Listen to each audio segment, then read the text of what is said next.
एक अंधेरी रात शहर के ऊपर काले बादल मंडरा रहे थे। बिजली चमक रही थी और हवा में एक अजीब सा डर फैला हुआ था। अचानक बादलों के बीच से एक विशाल भयानक आकृति उभरी। यह दुष्ट किल्विश का चेहरा था, जिसकी लाल आंखें शहर को घूर रही थीं।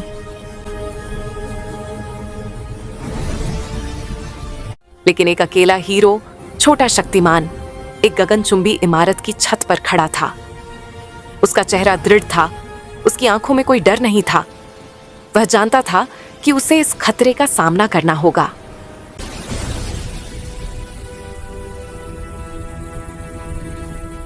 छाया राक्षसों की एक पूरी फौज शक्तिमान को चारों तरफ से घेर लेती है।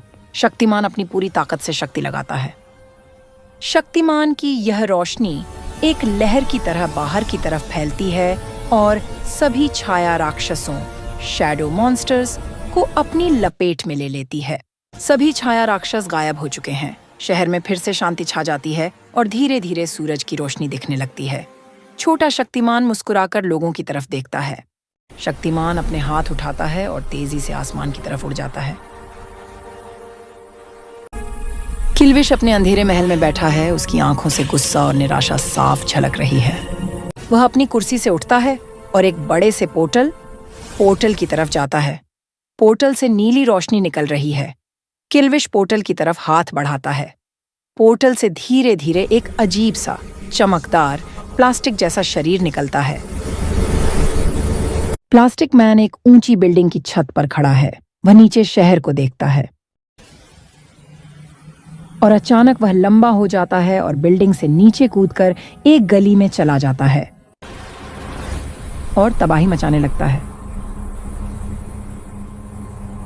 छोटा शक्तिमान अपनी आंखें बंद करता है और ध्यान लगाता है।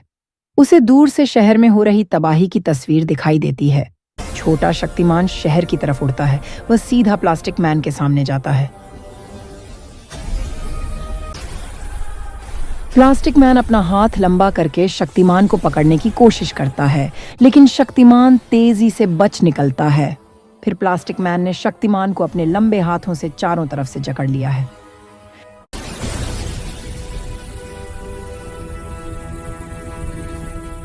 शक्तिमान को अपने पास लिक्विड नाइट्रोजन की एक बड़ी टंकी दिखाई देती है। फिर शक्तिमान उस टंकी को अपने पैरों से तोड़ देता है।